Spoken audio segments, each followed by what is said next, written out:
Good afternoon. Welcome to the next Sano seminar on computational medicine.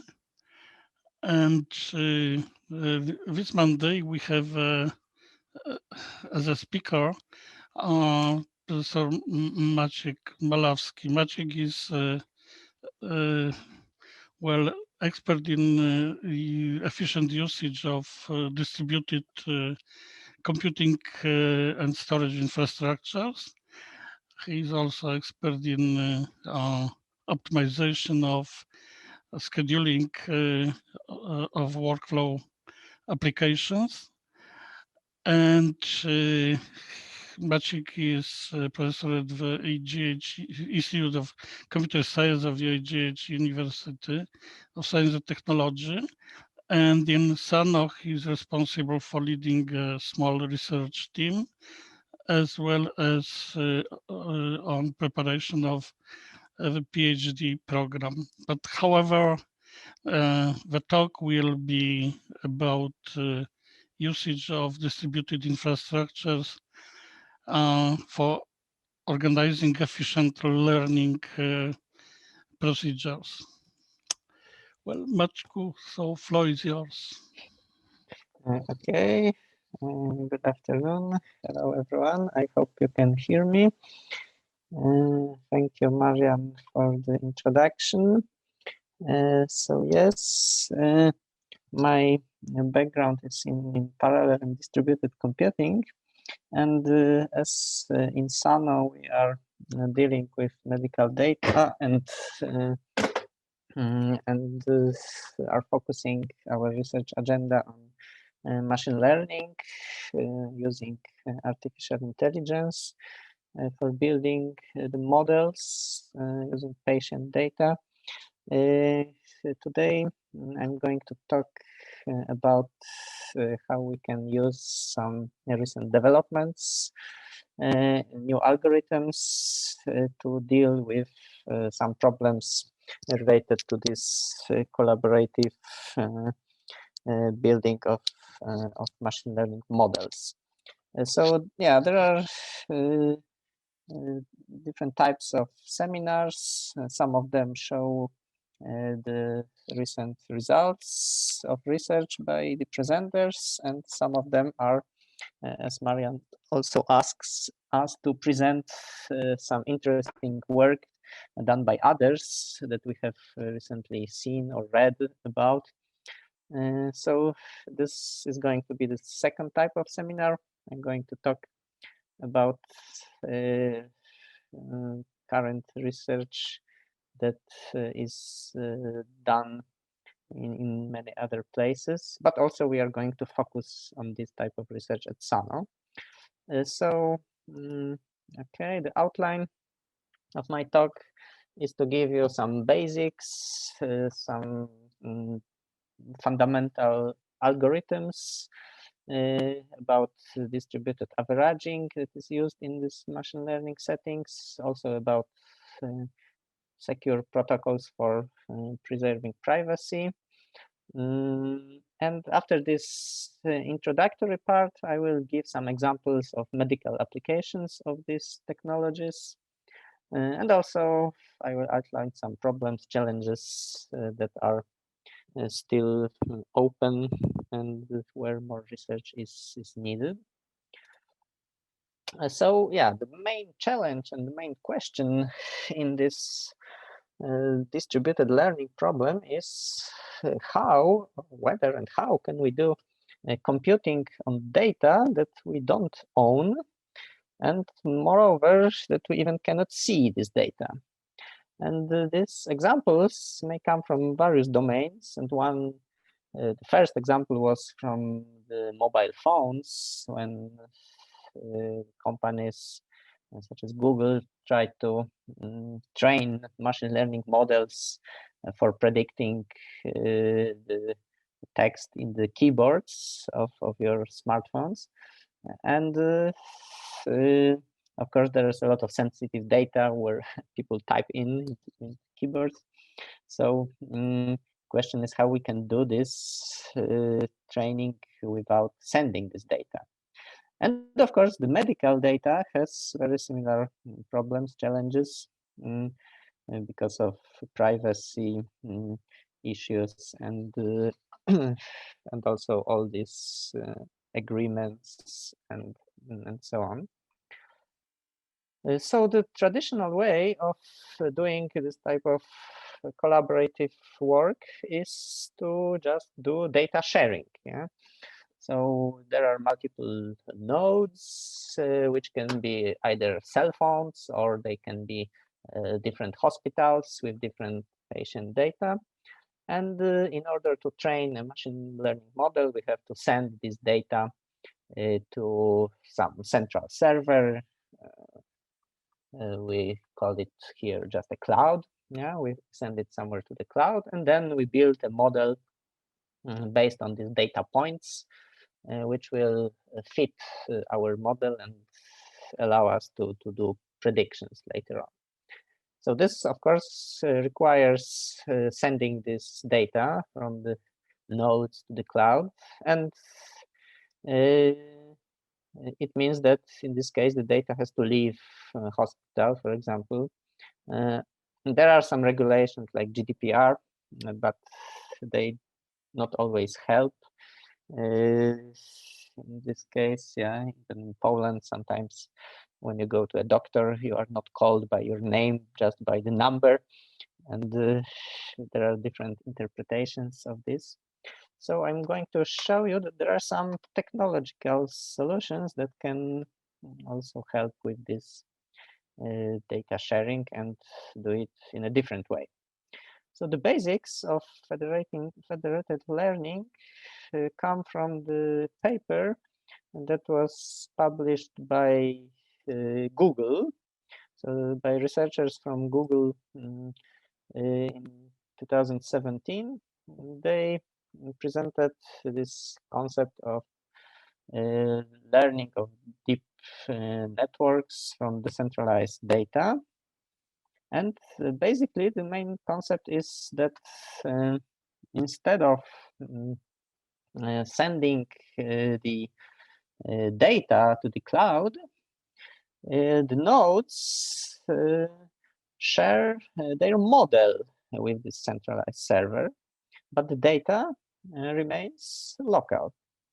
So the concept is quite nice, but how it is possible, how it works. So we start in the step 0, let's say, with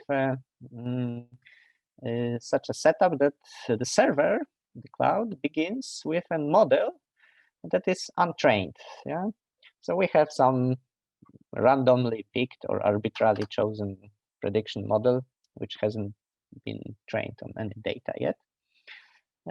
So this is not very useful, yeah, but we start with that. And what we can do, the server sends this model to all the nodes that are participating in the learning process. So the model is now copied. Yeah, every node has a copy of this model that is not trained yet. And in the next step, the nodes can apply their own data, their private secret data, to train this model. Yeah, so in this kind of cartoon example, the model is just a line that is approximating these data points. And you can see that each node has a different set of points. So each node can do training, which means fitting this model to the local data set. And as a result, you can see that when we do this, each model changes a bit. Yeah. So we started from this untrained model, and then every node produces its own best fitting line. So the machine learning model that is trained on the local data. And after that, the each node sends the model update to the server. So data is not sent, just the model. Yeah? So this line, the trend line, let's say, is sent to the cloud, and then the server combines these models. It just takes the average of this of all these trained models, so that it can produce a new model, which basically captures all the patterns, yeah, in all the data sets that were used by the individual nodes, but no training data has been exchanged. So yeah, the definition of this federated learning is just, as we can see, that this is such a setting where multiple entities collaborate on solving these problems. There is a coordination of a central server or a service provider. Actually, we can also have different setups where there is no central server, so there can be a decentralized version, but the main concept is quite the same. The data is not stored nor exchanged; it's not transferred, and just these updates are used to achieve this learning objective. And yeah, how these algorithms work. Yeah, so just a very short introduction to how it works. So the main process in all these models, machine learning, it can be simplified to this diagram of training of neural networks. So neural network is a set of layers. Yeah, we have these layers shown here vertically. So as the input, this network takes an image, for example. This is an image showing a digit 7. This image is converted into a set of numbers. This numbers is fed into these layers, layer by layer, and then it gives us just a single number, which is the answer. Yeah, is this 7? And so we see this output. And okay, and the network says that 80% it should be 7 in this case. So basically, this it's a function that takes input and the parameters. Yeah, the parameters are these orange dots, and it turns the output. And to train this, we can compute the loss function based on parameters, which is basically a sum of differences between this input and the result of our function and the desired result. Yeah, and we need to find such parameters which optimize this loss. So the main algorithm here, the main method is just minimization, because we have to find the minimum of this loss. One of the popular methods is using the stochastic gradient descent, where we choose a random subset of these points and compute this direction which goes down according to this gradient, and we take step by step we can reach the minimum. So yeah, I have some details about these algorithms, but I think we are not going to describe it now. Generally, we have k clients. Yeah, we compute these weights we partition this data between clients, and this algorithms computes these updates step by step. So in this case, we can distribute in a federated way this training process, which is a minimization task. And yeah, there are some differences between such a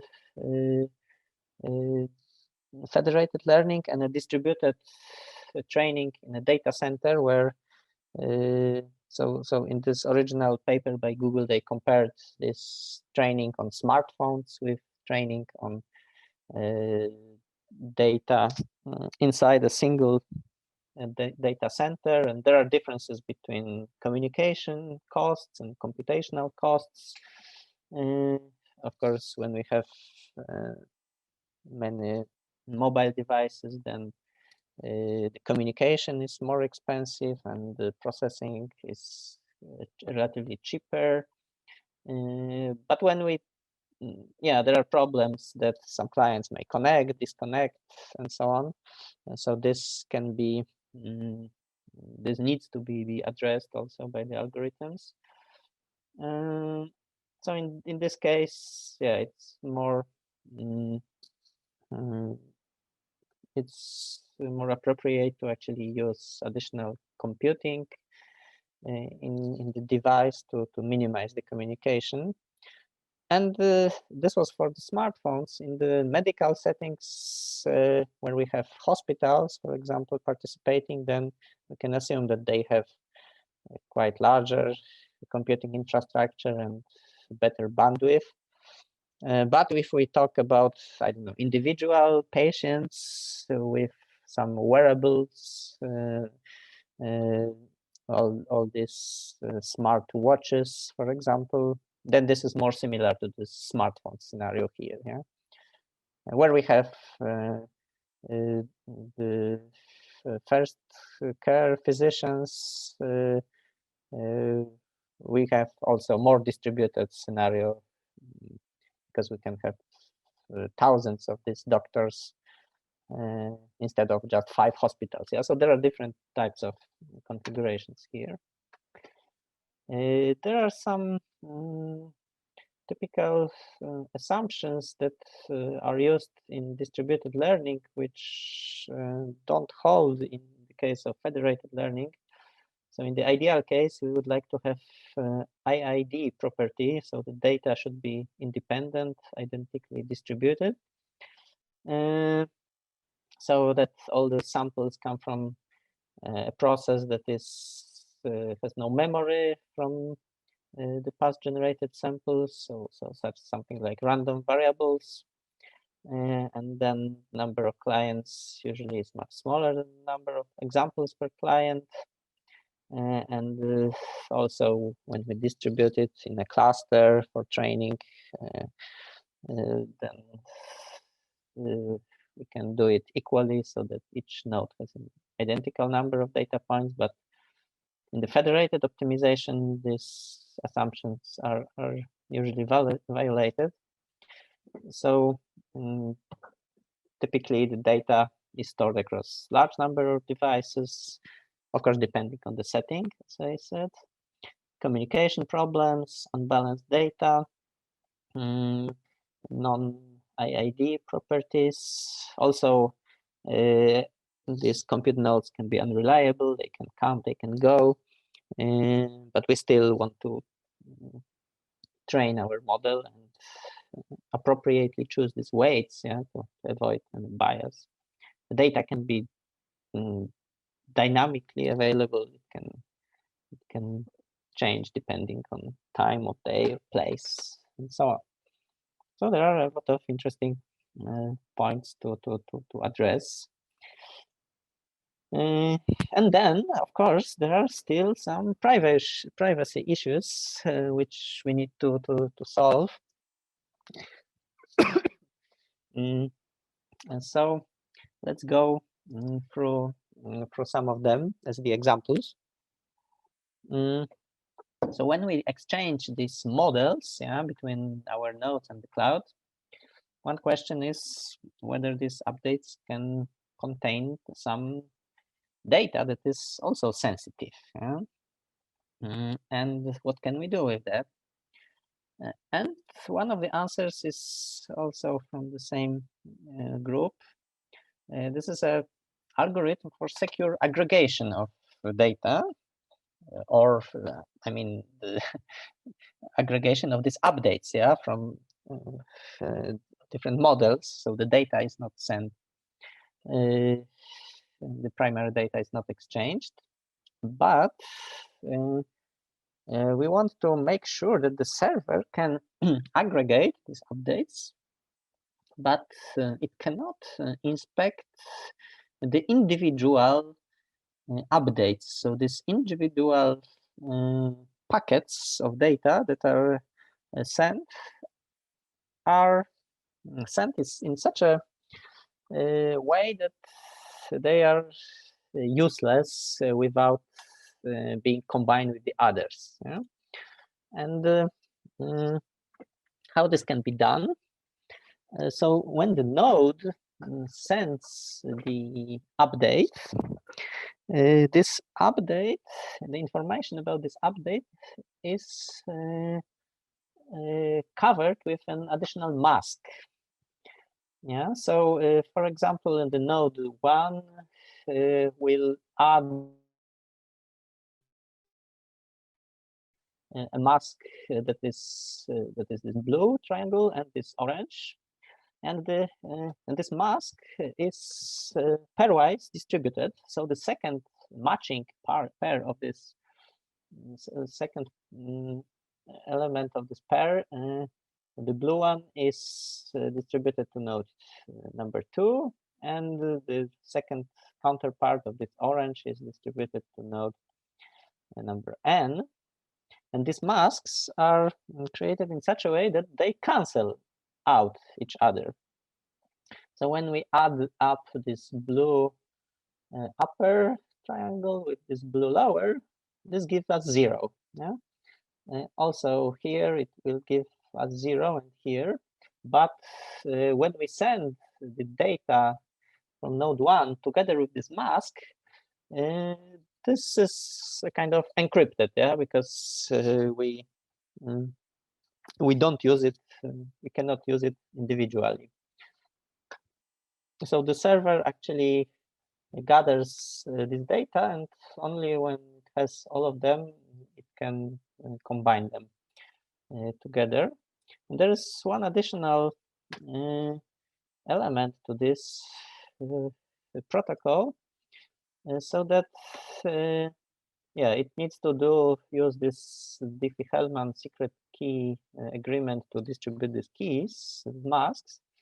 But there is also a very nice concept of a k out of n threshold secret sharing. So we divide this secret into n shares, and only when we have k out of n shares put together, we can use this information. And if we have less, we can learn nothing. And how this can be done? Some of you remember the polynomial interpolation. Those of you who attended classes by Marian some time ago have learned about it. So interpolation is the task to find such a polynomial that will pass through the given set of points. So for example, when we have 2 points, of course we can find just one straight line that goes through these 2 points. This is what Euclid tells us. And if we have 3 points, we can have square function, and the polynomial degree 3 can go through the 4 points like here. And yeah, if we have such a, the secret is the polynomial, yeah. And if we have, we can distribute these n points from this polynomial to the nodes. And in order to recover this k minus 1 degree polynomial, we need k points. So this is a very nice example of combining these numerical methods with cryptography. It gives us the combined solution that in addition to these masks, the nodes have these points, yeah, from the polynomial, and then we need to combine at least k nodes to compute the actual results. So it's not possible to use just 1 or 2 or 3, a small number of these updates, because this is useless. And in this way, it's not possible to guess, yeah, or to try to steal this information. What was the update coming from node 1? Yeah? So there are of course other issues. One example is that the model could memorize individual users' data, because the model, could just include, yeah, all the points. And what happens if this update includes just all the points? Yeah, then of course we could recover these points, and this means we could get the actual data from the smartphone or from the hospital. And so here the solution is a technique known as differential privacy, which means we can add some random noise to these individual responses. And this noise has a well-known distribution, which has a property that if we add this noise from all the points, the average noise will be 0. Yeah, so it will cancel out. This can be applied to the continuous real numbers, also to binary or categorical types of numbers. And in this way, we can compute some statistics like average, but we don't see the individual data. This is used also in some statistics when we want to compute the average we can compute the average age of patients, for example, from many hospitals without getting individual data and so on. Okay, so these were the basics. Of course, there are some, solutions. There are challenges, and there are solutions. Then there are some new attacks that can try to exploit some problems with this algorithm. So people are inventing better algorithms and so on. So this is quite natural in the security world. There are some frameworks. I just mentioned that the popular library TensorFlow has a federated version which enables to simulate such federated algorithms of the models. And there is an API which can be extended to build such systems. So this is something that comes from Google. There is Openmined organization. There is some company behind it that they develop PySit library, which also implements these methods. So this is something to look at if you are interested. And yeah, now I will give you some examples that come from medicine. So people started applying these methods already. There are some interesting results. So one paper, for example, from just last year, in scientific reports, they did some experiments with. This was a cancer imaging project. I think these were the authors of this original benchmark for brain tumor image segmentation, and they have the data from 10 different institutions, and they compared the performance of this training. So within single institution, I think it was average or the best, the average performance on single institution data was about 82%. And if they used collaborative learning, so combined all this data together, it gave a better result by 3%, so that it was 85%.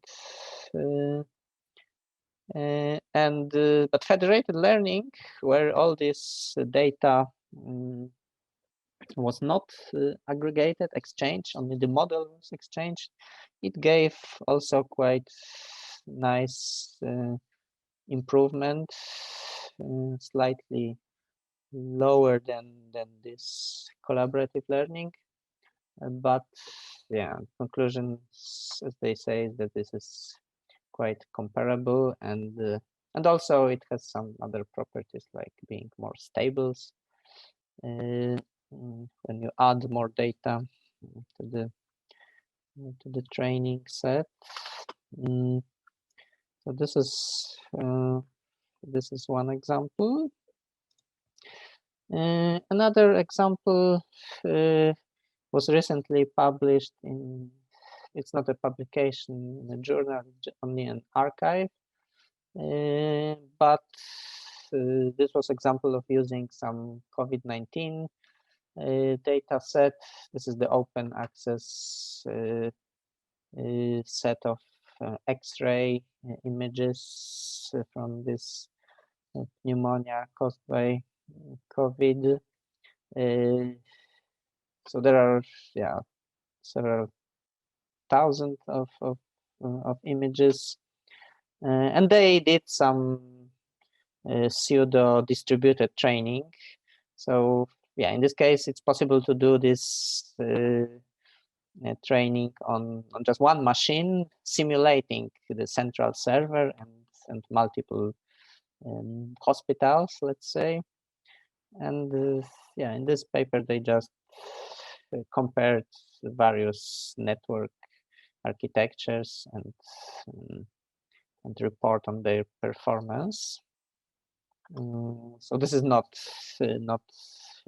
done in the real distributed setting, yeah, for example. But it shows that the method works. There's another example, yeah, recent paper in JAMA journal, where also they did some MRI segmentation task. In this case, there were about 100 of patients in each institution. It was done between UCLA, National Cancer Institute, and Upstate Medical University. And their results are quite promising. These are some quotes from these papers that it gives better performance to the comparing to the models trained at single institutions. Yeah. So basically, not only we get this privacy, yeah, and the protection of data, which never leaves the hospital, but of course it gives us also the better quality of these models. Yeah? And they say that this, this of course requires some further study to build these new, better models, but also frameworks for building these models. There are also some examples of research or industry projects on federated learning. So there are two examples from Germany. There's a trustworthy federated data analytics, which is led by Information Security Center from Helmholtz and the German Cancer Research Center. Another one is also from the Cancer Consortium. I'm not sure what is the difference between them, but they both have many images. Yeah, and there was one announcement from NVIDIA where they gathered some universities and centers like Ohio, Stanford, and so on, to do some mammogram analysis. In France, there is something like Health Chain Consortium, which is, I think, funded by some private funding. There are some startups, but also university hospitals in Nantes, in Paris, and some other universities, polytechnics. Regarding European projects, I found two. One is called Feature Cloud. It's not Future, but it's called Feature Cloud, coordinated by Munich, TUM. And they already have a website, and they're offering some, or at least trying to offer some kind of service to interested parties, and some kind of app store. So this targets also the commercial customers, I believe. And this FATE project is quite recent. It started in last year, and so it doesn't even have a website, but also you can see there is a list of partners, and they are building some framework for monitoring mental health status after cancer treatment. So this is probably is using some data from some sensors, or I don't know if images are included there. There are some nice review papers which I invite you to take a look. This in some quite good journals. So this NPJ, Digital Medicine, Future of Digital Health. It has a lot of references and examples. The second one is about imaging.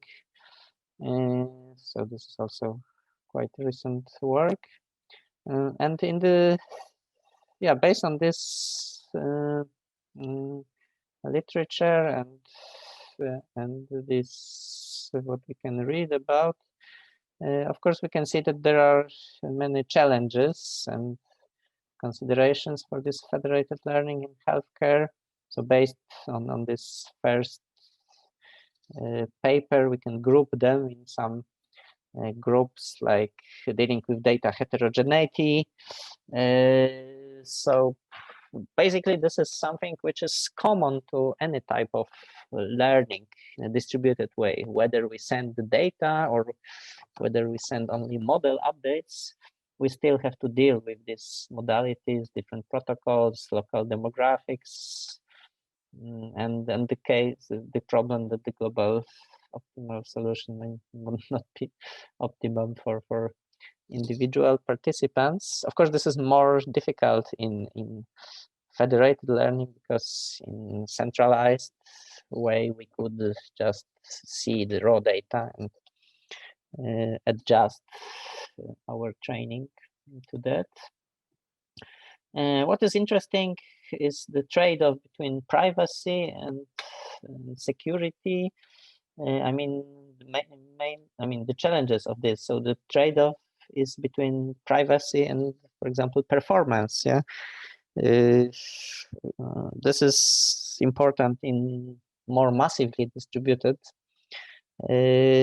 training, like with these smartphones or individual patients or doctors, because we need to build such a system that will not drain the whole battery of the device, or will not kill the computer of the doctor, but at the same time will give us enough security.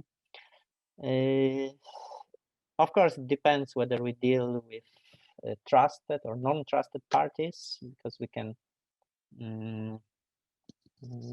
have a consortium of hospitals, for example, where we trust, but we can have more open kind of setup where we can have some volunteers who provide their medical data.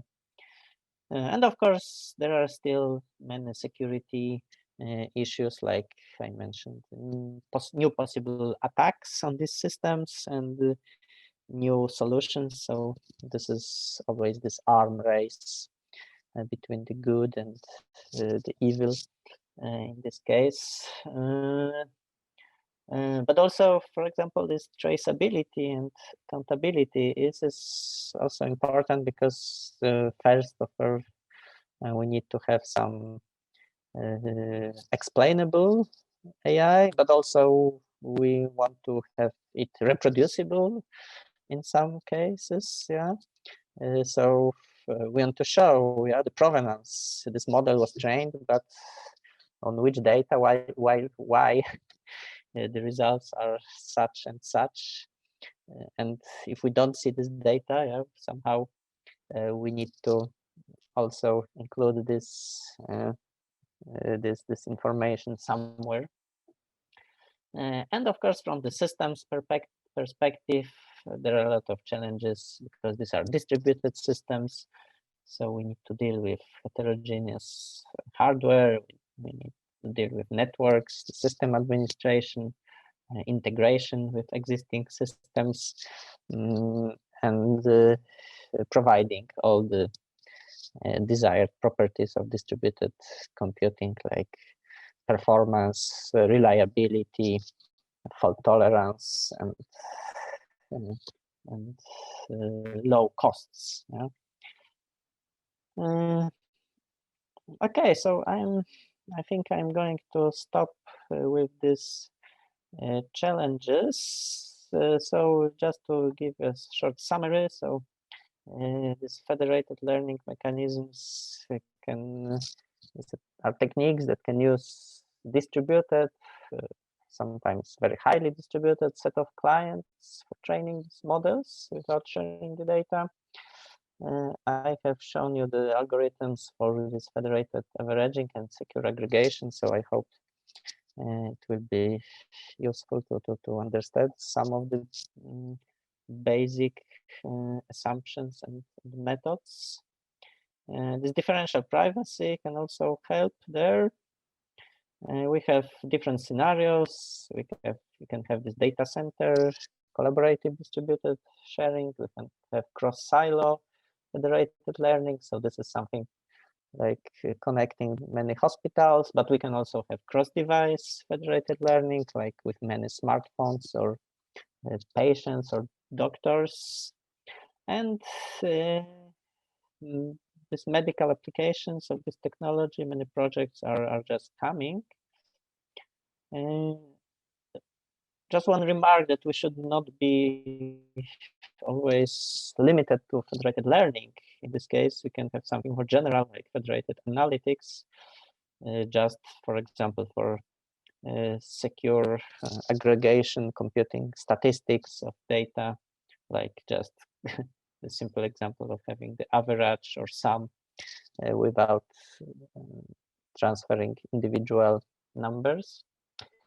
And the main conclusion is, of course, that more research and development is needed. And I think this is an interesting topic. And at Sano, we are going to do some more research in this direction. And also, I started something with some of my students to do some experiments with these technologies.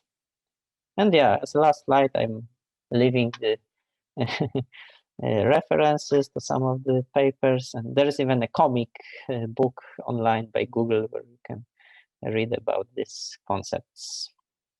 Okay, thank you. Thank you very much. Well, for this nice overview with indication of possible implementation in medical world.